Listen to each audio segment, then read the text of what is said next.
Good evening, everyone, and thank you so much for hosting me here. Thank you for Ron for giving us the place, and thank you, Rovital, after hearing so many good things about what you do. I mean, I know Rovital personally, and I think she's great, and thank you for the great job you did for tonight. And thank you all for coming before the big snow is coming. So you still got to have a nice, cool New York evening. Nice evening in New York. I mean, I hope that through the week we'll survive the snowstorm. A few words about where I'm coming from. Well, I grew up, as opposed to many politicians that are old enough to speak about 67 war, the 73 war. My heritage, since I'm just 32 and I'm pretty young, my heritage is that since I was born, Israel was trying to reach peace. Throughout, I was born in 1978, after the first Camp David agreements. Afterwards, throughout my high school years, was the Oslo agreements period. Later on, the Camp David, the second Camp David, when Ehud Barak got into the picture. For the last 17 years, since I remember myself as a grown-up person, Israeli governments were trying to get peace, to reach peace. And as you all know, there is still no peace in the Middle East. And just, to get the sense of where I'm standing in, just by raising your hand, how many of you think that Israel can reach peace in the coming generation? With our neighbors, of course. One brave guy. Okay. One person. My second question to you is whether, if I would say Israel would have been willing to give up on territories, do you think peace would have been reached? How many of you think that it's all about territory? No. No,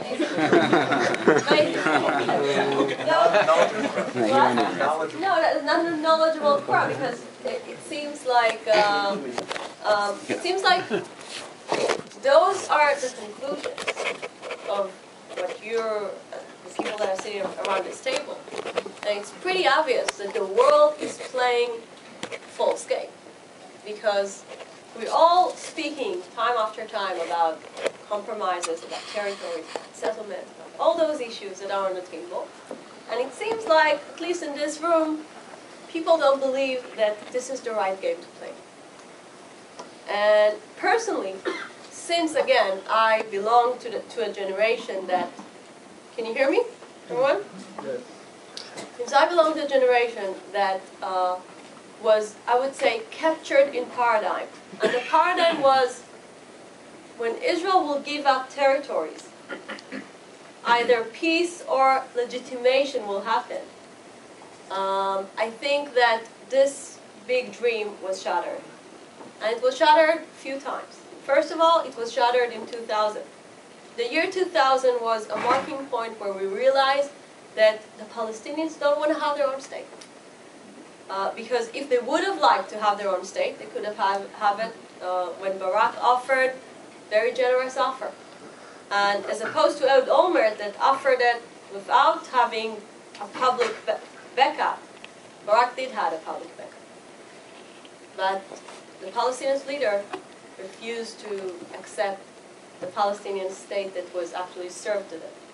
They wanted to have a Palestinian state. They could have had their 11th anniversary this year. But they refused. The second point where the dream was shattered was at 2005. At 2005, Israel made very strong experiment that torn the Israeli society apart. Israel uprooted 8,000 people, as you all know, by going to the disengagement, and there was a rational thought behind the disengagement, as surprising as it's going to sound. And the rational thought was, we don't believe that the Palestinians really want to go to peace with us. We are going to give up the idea of reaching peace with them by negotiating. but what we would like to have by going and withdrawing, by going and ruining really a blossoming life that Jews had in Gush Katif. What we would like to reach is not peace. People were not speaking about peace when they went to the disengagement. Don't get anyone wrong.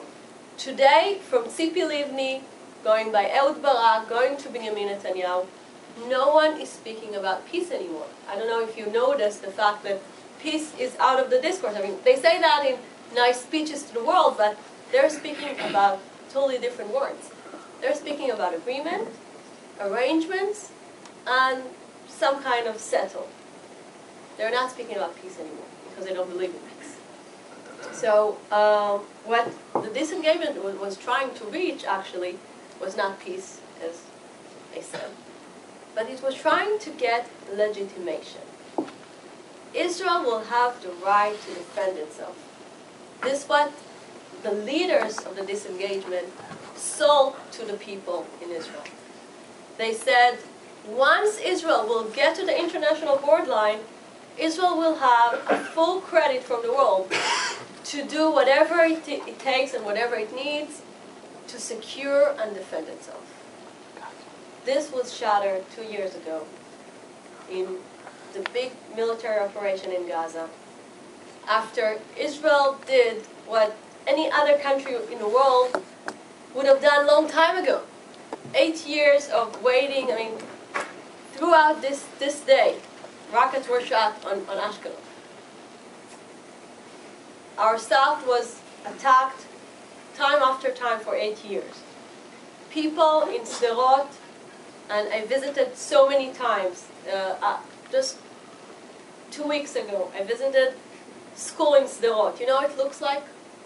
It looks like, I don't have even the word to express how bad it looks when it comes to the blocks that are blocking your air. The children can't even, have blue skies to look outside their class. And people lived like this for the last 8 years. And Israel went for a military operation, and what we got as a result was full legitimation that is called Goldstone Report. That was the legitimation we got. And this was the place where the second promise was shattered. The second promise was breached. No peace was reached, 2000. No legitimation was achieved, 2005. And now we're getting towards the third, I would say, the third dead end of going through a false paradigm. And this is a place where the Palestinians are not even willing to sit and negotiate with us. They want to go straight to the UN in order to have their own declaration on a Palestinian state in 67 borders. And this place, the side that throughout those years refused to accept things by negotiating, would like to have the whole present without paying anything. And especially without paying the most important thing, which is end of claims, end of conflict. Which was the thing, one of the things that I was very curious about when I got into politics was, actually, I'm going to surprise you, not to speak with people like Benny Begin, that we share the same ideology, not even to speak with my prime minister, that we share a lot of conversations, sometimes we disagree, but the person that I was most interested to hear from him, what's his perspective about the conflict, was Ehud Barak. And I went to Ehud Barak, I went to his room, and I was sitting with him. It was just when I started and began my political career. And I asked him, tell me something. You were the leader, the Israeli leader that was the closest person to reach an agreement with the Palestinians. Just tell me from your own perspective, what were your conclusions from the Camp David process? And the thing that amazed me more than anything was the fact that Ehud Barak told me this sentence. Between me and Benny Begin, as you all know, Benny Begin is the right-wing symbol of this government, there is no difference in analyzing what the other side wants. Between me and Benny Begin, there is no difference in analyzing the chances for peace. Between me and Benny Begin, there is no there is no difference about the way we see the roots of the conflict. I was pretty much amazed from the fact that this was the leader of the, at least, I don't know if those days we can speak about left or right, but this is what he said. And this is the point where I realized that it's all a game. When there is no difference between Ehud Barak and Benny Begin, according to Ehud Barak, not according to me, not according to some kind of idealization that I do, I realized that we're playing a false game. Israel is being part of, I will call it, Neshek Masachot? Charades. Charades. Charades?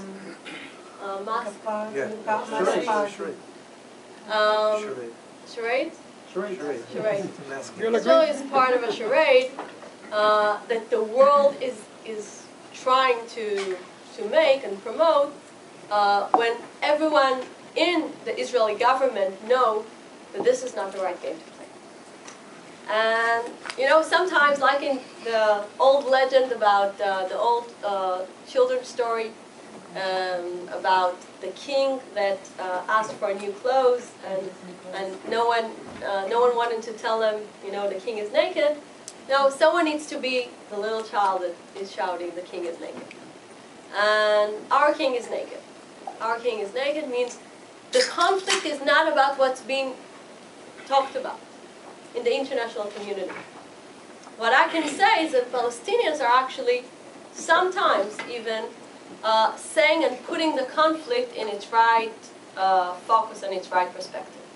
Because the good thing, I would say it, in an ironic way, the good thing that happened throughout the last year was the fact that throughout the negotiating about settlement freeze, which is more or less not the important issue, not the most important issue, we discovered that the two big issues that Abu Mazen was not willing to give up for Jerusalem as the capital city of the Palestinian state, Jerusalem at all, not Jerusalem, the east side of Jerusalem, Jerusalem, both sides of Jerusalem.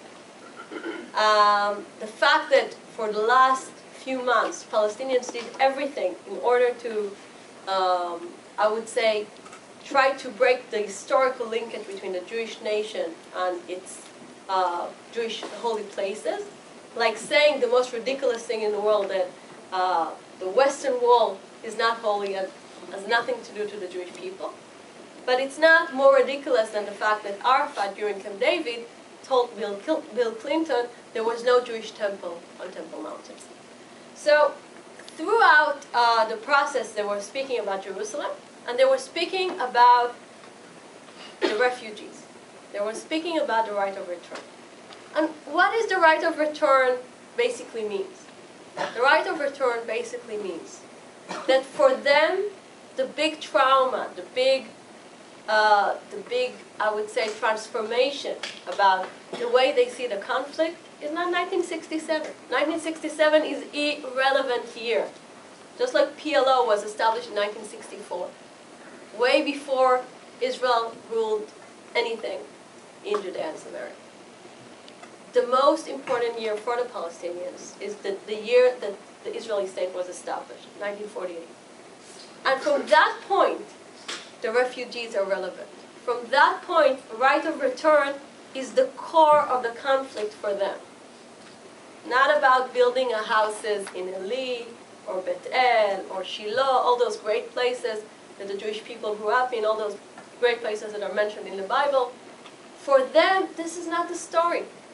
For them, the story is Jerusalem, and the story is Haifa, and Akko, and Yafo. All those places that throughout the international community are not even an issue, but when they say we want to go back to the issue of 48, this is what they do. And the most important thing that everyone around this table understands is that the conflict can be solved by the paradigm of the two-state solution because very simple formula is on the table at the moment.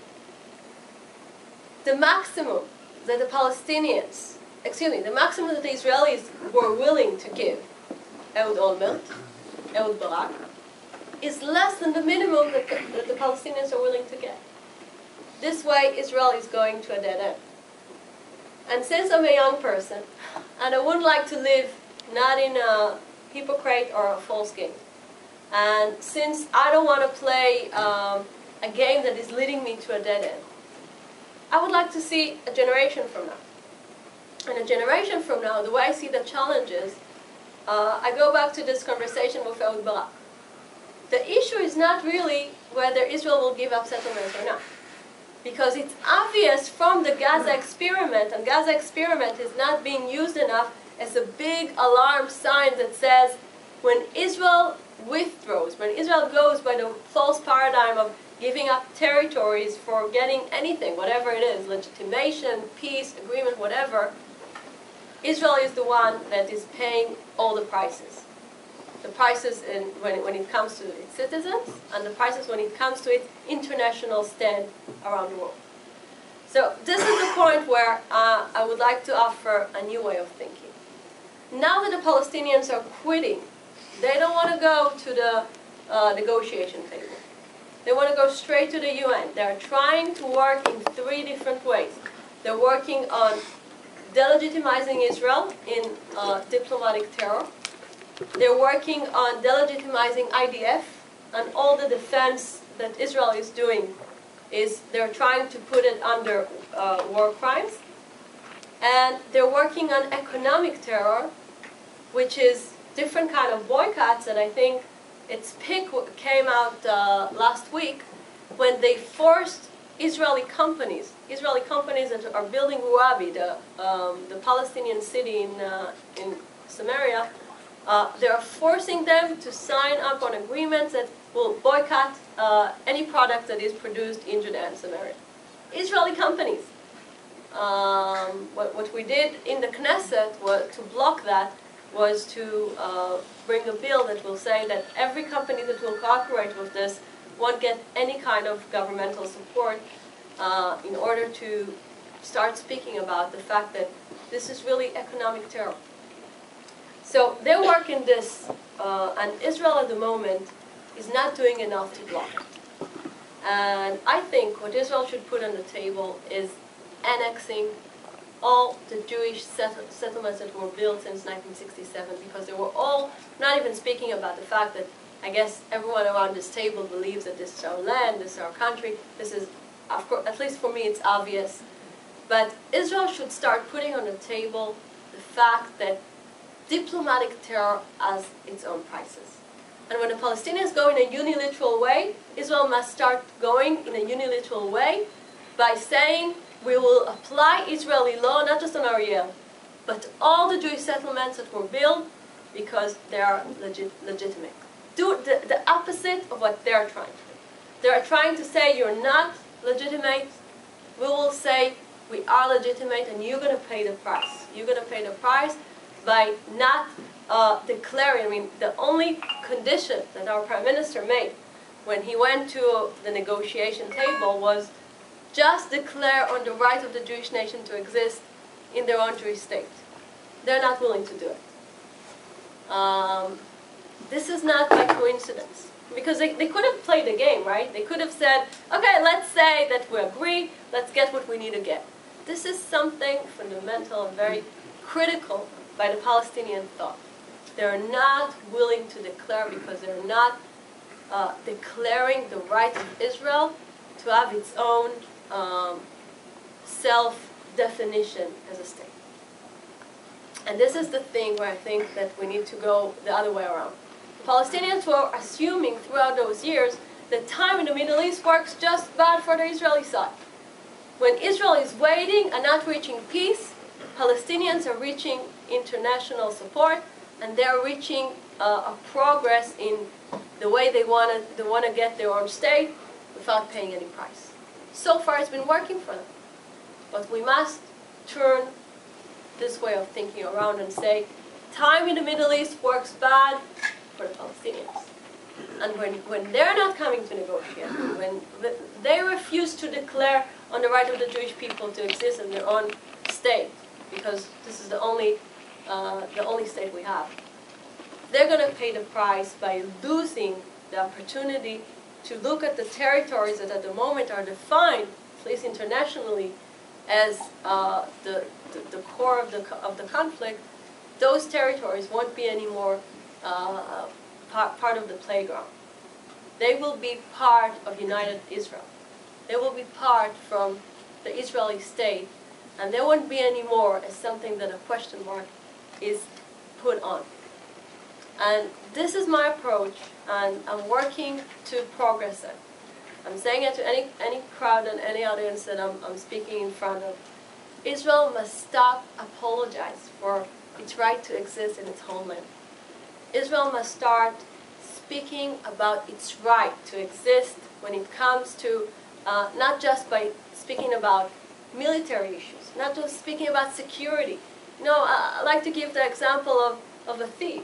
If you're a thief and you're coming and getting into someone's house, and the person is telling you, go out of my house, this is my house, and you tell them, well, it's very dangerous for me outside, I can't leave your house. You're still a thief, and you don't belong there. But if you believe that this is your house, and you're not a thief by your perspective, by the way you think the things are, then your argument is sound in the world. And that's the thing. And if you're asking me what's the biggest problem we have, is not convincing the world. It's first of all to make clear and make it sound clear to us, to ourselves, and be convinced that we're not thieves, we're moral. We're moral by building our nation, by building our state in our Jewish homeland, by the biblical promise. And this is the way Israel was established. Ben-Gurion wasn't ashamed to say that our right on Israel, our right on the land, is coming from the Bible. He was a big favorite of the Bible. He used to say that 8 hours of learning every week is a minimum that the curriculum needs, and I wish today we would have adopted his recommendation, because our first leaders were not ashamed to say, to look at all the history, not from 48, not from Herzl, but to look back on all the history, all the Jewish history, that is starting from Avraham Avinu, throughout the creation of the nation that we're speaking in the Bible, that we read every Shabbat now, about the way the nation was created. So I'm saying the game must be changed. The game must be changed. The message must be changed. We must speak about our right. We must speak about the fact that we need to use the last history in order to show the Gaza experiment. We're not doing enough by using the Gaza experiment. Today, almost 6 years after Israel did the disengagement, we're still in charge of on Gaza in the world perspective. Israel must stop supplying water, electricity, all the economic connections between Israel and Gaza. And Israel must see itself as the one that is in charge of the Palestinian people that live in Gaza. It should be Egypt's responsibility. It should be the international community's responsibility. We can't keep on doing certain things and trying to say to the world, we're not the big brother in the Middle East that is in charge of the young brother, the Palestinians. And I would like to finish in a last notice before I open it for questions, and this is the place where it's getting more interesting. I think the biggest symbol that the Palestinians are using from the Bible is the war of David and Goliath. The war of David and Goliath, you all know. For many years, Israel used to be the small David that is fighting the big Goliath. And the Palestinians were considered to be part of the big Arab world. And the Palestinians managed to change the way the world is looking on us, and they managed to become the David, and we're becoming the Goliath, because we're isolating them from the Arab world. We're looking at the Palestinians just by themselves. And I go back to the biblical story. And in the biblical story, what David was doing, he was shooting the little rock into Goliath's head. And I heard one, a rabbi that was explaining what's the idea of putting the rock straight to Goliath's head. Going and sending a message that says, you can hit someone where is a knowledge of the way he sees himself. If he sees himself as someone that is moral, you can't hurt him. But if he sees himself as someone who's unmoral, you can hurt him. I'm saying that we can become David again if we see ourselves as moral people. And if we keep on blaming ourselves and apologizing for who we are, we'll become then the Goliath, that our head is totally open to the world to get all the arrows and get all the criticism. And this is where it's the most dangerous place for Israel to be, because we're considered to be the strong and the people that are having the moral issues to handle. So this is my message to you. We must be more moral when it comes to the way we speak to the world.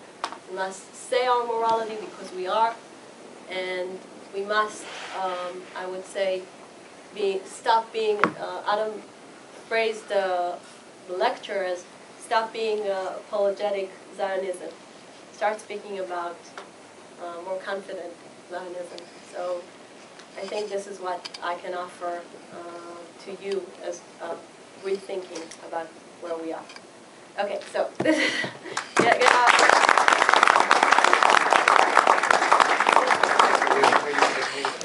Okay. And I would like to get questions.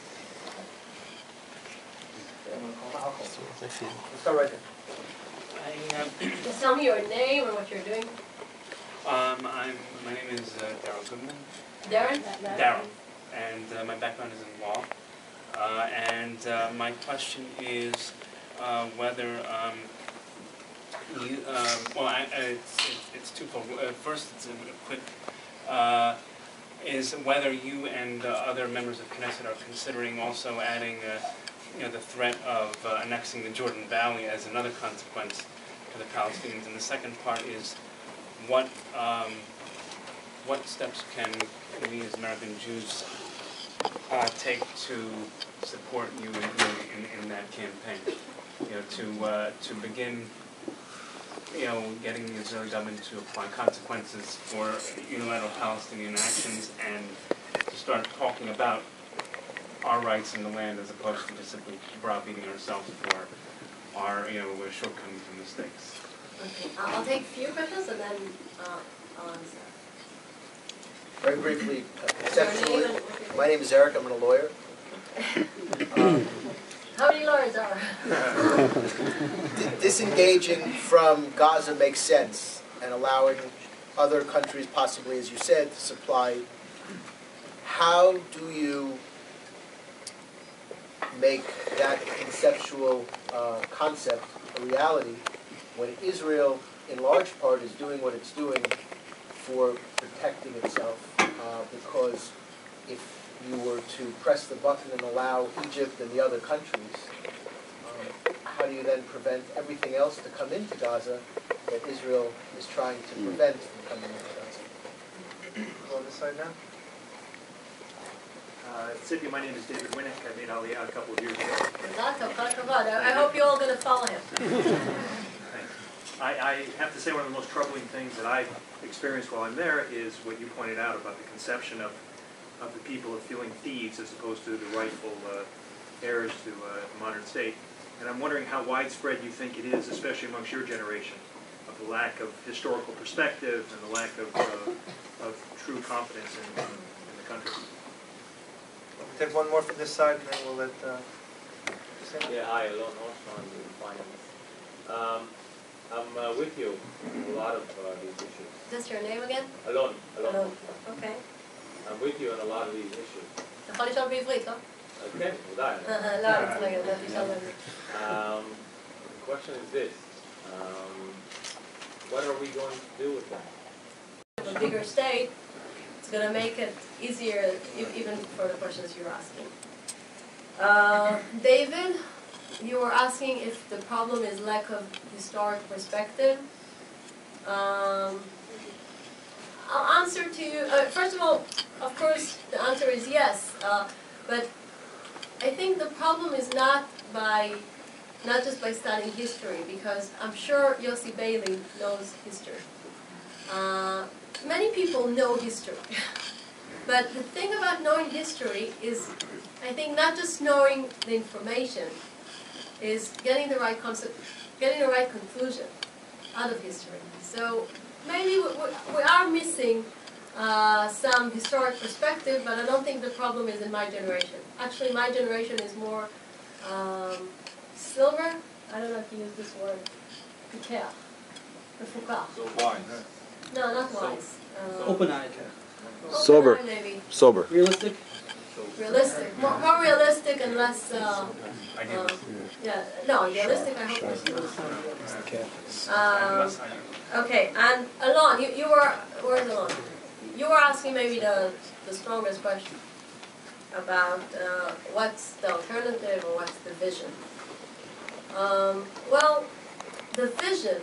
First of all, you're absolutely right. The Palestinians are a fact. They're not going to vanish or disappear, and they're there.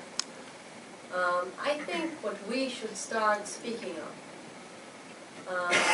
is, first of all, not making idealization of the fact some of them, or even most of them, are true enemies of us. And from this point, we can't just speak about going on peace with them. By the way, it doesn't matter if at the moment peace means, giving them blue IDs and making them Israelis, or peace means giving them state, and doesn't matter. If they're enemies, they're enemies. We're going to fight ourselves, they're going to fight Israel from inside or from outside. I think in a generation perspective, we should give them the opportunity to be a minority, a loyal minority of Israel. And if they were willing to be a loyal minority to the Israeli state, by defining themselves as, I would say, minority of a national state that its identity is Jewish, because again, Israel was established as a Jewish state. This is part of our independence declaration. This is part of who we are. We didn't came to make a binational state. We didn't came to the promised land in order to make a Palestinian state. We came to build a Jewish state. And because this is our goal, and because all the Zionist leaders agreed that this is our goal, people that would like to be part of this state are more than welcome. The people that are not willing to be part of it, they're not more than welcome. They're not going to be part of the big Israel that I see. Is it clear? Well, okay. I mean, they've been fighting us over 60 years, or I would say about 100 years now, not to be part of us. So, I mean, do you really believe that they're going to acquiesce to become a minority? No, They don't want to even acknowledge the fact that we deserve a Jewish state.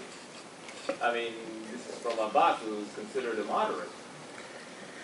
So I think that some of the people there, let's speak by fact, the people in East Jerusalem, they have the ability to choose between the Palestinian Authority and Israel. They don't want to vote for the Palestinian Authority. They don't want to be part of the Palestinian Authority. because they get more benefit from an Israeli state. Exactly. So I'm saying They're not contributing to an Israeli state. They're getting benefit from an Israeli So I'm state. saying that some of the people there know that their life under Israeli regime are way much better than under Palestinian under the Palestinian Authority. So this is not something that is imaginary. This is a fact.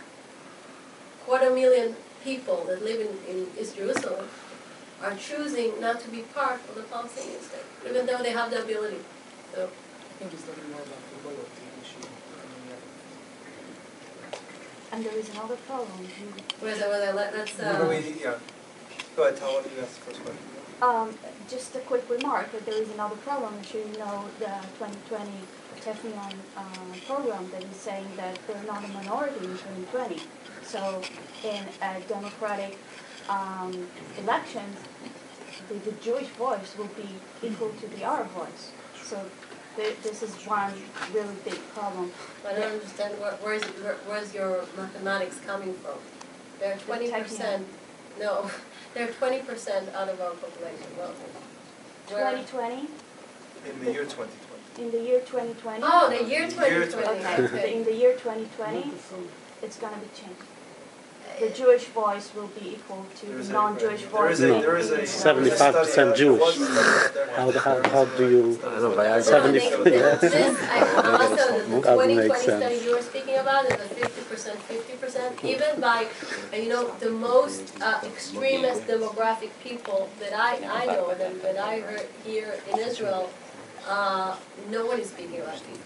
They're speaking of 40-60, and don't forget one important thing. The fact that they're fighting on the right of return, and for many Israeli leaders from the left, there is not a problem that the right of return will happen in a Palestinian state. This is the thing that is really going to break down demographic issues, because if 7 million Palestinians, according to the way they counted, will get into between the sea and the Jordan River to Israel, to the big Israeli state, this will be really a big danger to the Israeli state. By their perspective, of course. So I'm saying if someone really cares about demographic, a Palestinian state with a right of return is way much more dangerous to Israel's demographic than the minority that it's at the moment 20%, and I would say with 20 years perspective will be maybe 30%. We're going to go to the back of the room first. Yeah. Yes. Thank you. Your name? Your name? My name is Jonathan, and I made Aliyah like Mr. Winnick did in 2007. And I would like to bring up the human side of this whole question. And it's this. Let's say we have a typical nuclear Israeli family, Tal and Tal house. We go to Ariel, it's much cheaper than Petah Tikva, right? Okay, but what's the question? So I'm trying to say that people have to understand the human side of it. People need affordable housing. And maybe they don't want to move to the United States of America, like so many Israelis did. Maybe they don't want to go to Beersheba. So it's economic survival. I have a friend, he bought a house in Oranit. He's a policeman. He couldn't afford anything else. So a lot of these people are not going for ideological reasons. They're going for economic reasons. So I'm saying that has to be brought to the Israeli people, and that's to be brought to the American Jewish public. 60% of the American Jewish public are not sympathetic to the settlement enterprise. And I think it's a very important factor. But just in order to understand what you're saying, you think that the fact that some of the people came from economic reason, let's go into your assumption. Especially in Ariel. Is it going to make it more sympathetic to the world? I don't understand what you're saying. I think it would make it more sympathetic to the American Jewish community. No. Because a lot of our fellow Jews in the United States of America are affluent, they're doing well, and they don't understand what it is to live in Israel, to struggle, to work on such a small store. They're living in Great Neck, living in a big, beautiful house. In Israel, a lot of people are making very low salaries, and this is all they can afford. That should be brought up. Okay, Jonathan.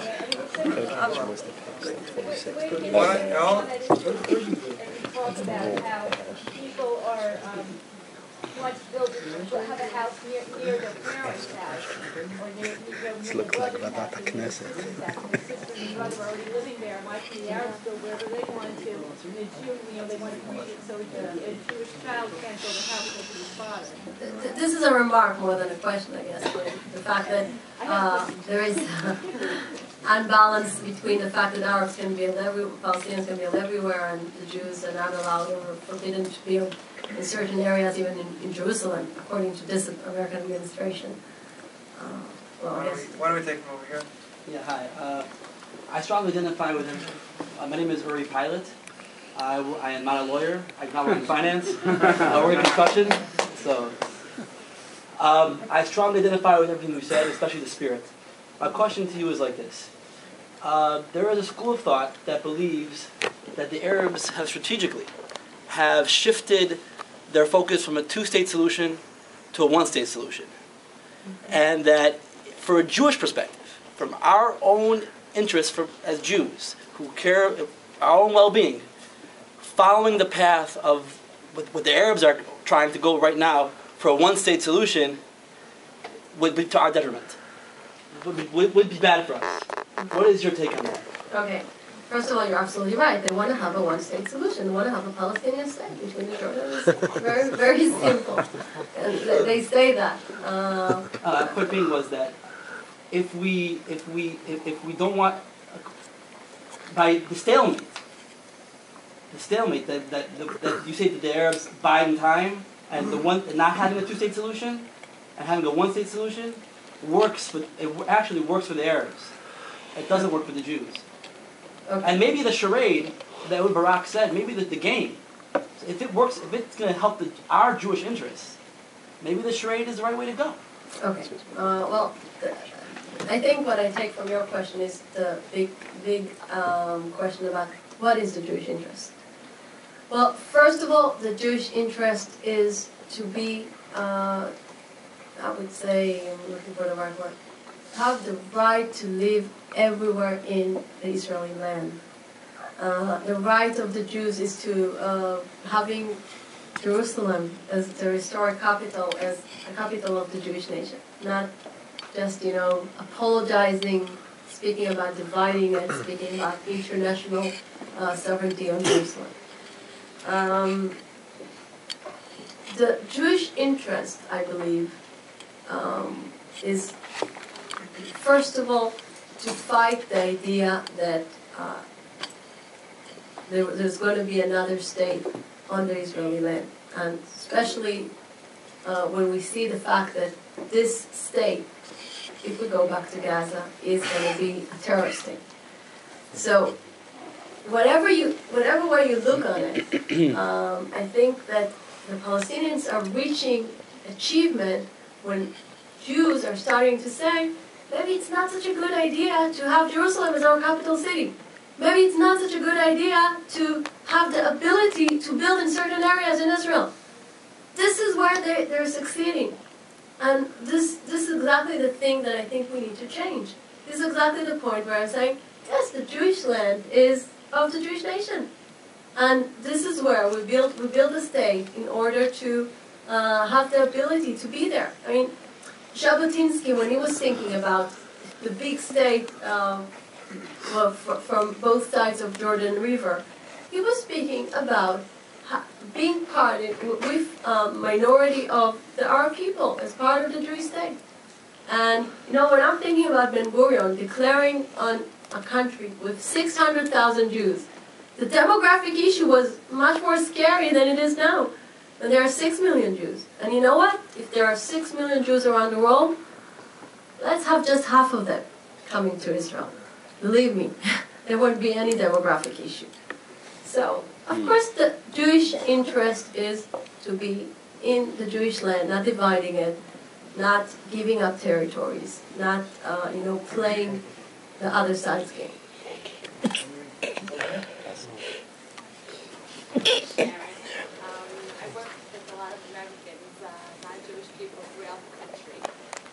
Part of it was the fact that it was rooted in very strong religious thought about the right of the Jews to have their own homeland and etc. So you're right.